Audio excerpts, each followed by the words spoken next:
Hey, BeeTeam6, David Burns here. Hope you're having a great week. I'm sitting here by one of my hives, and this is what I've done in the winter. I've been feeding them with my feeding system on top to get all of these bees ready to forage right now. So I backdated 42 days, and all these bees are foragers taking a orientation flight today. And they're bringing a lot of pollen in, which is really early, of course, for Illinois. And I'm likely going to have to split this hive and many of these other ones here because they did so well coming out of winter. But some of you are wondering about, when to rotate hive boxes and when to add supers. And I've explained that in the tip today, so be sure and read today's weekly tip.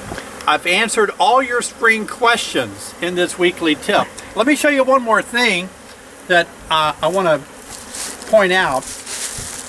This is how I've been feeding my bees with this feeding system that I mentioned in the tip today. And as you can see, the bees have eaten, there's a lot of heat right there. The bees have eaten all the pollen, as much pollen as they can reach, because they can't reach the pollen that's too over. So I need to feed them more pollen. They're not bringing in a ton of pollen. And of course they've emptied these jars, and you can see there's the bees wanting more, but there's a lot of heat that comes up here. So it's important to keep feeding bees as long as there's really not a lot of pollen, floral sources in your area. If you're still in a very cold state, I mean, our leaves are not even leafed out yet. There's really minimal pollen or protein available for bees, so I still need to feed them a while. But this week and next week are really a good time for bees to go out and harvest a lot of early spring flows that are going to be starting in about another 10 days. Some of the flowers on some of the flowering trees are starting to pop a little bit, so I'm excited. Okay, just a reminder that if you want to get in contact with me, you can call me on the BeeTeam6 phone. That number is provided for you when you first signed up. If you've forgotten it, just let me know.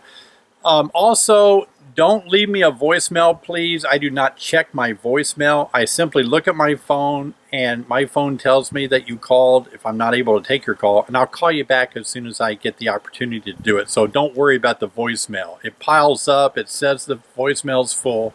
It's no use to leave a voicemail. And if I don't get back with you as soon as you really need me to on the phone, be sure and drop me an email. Sometimes I'm able to get an email signal. I'm inside a metal building sometimes, and my phone doesn't get a data signal, but I can get email off the Wi-Fi. So always send me an email if you need an urgent call back. Other tips, I would say, just take a look at the weekly tip I'm sending out in association with this video. Read it thoroughly because I really do address the very common spring questions that almost all of you all across America that are a part of this team, you're asking me, and I'm hoping this will really satisfy those questions. I really appreciate you being a part of BeeTeam6, and have a good day.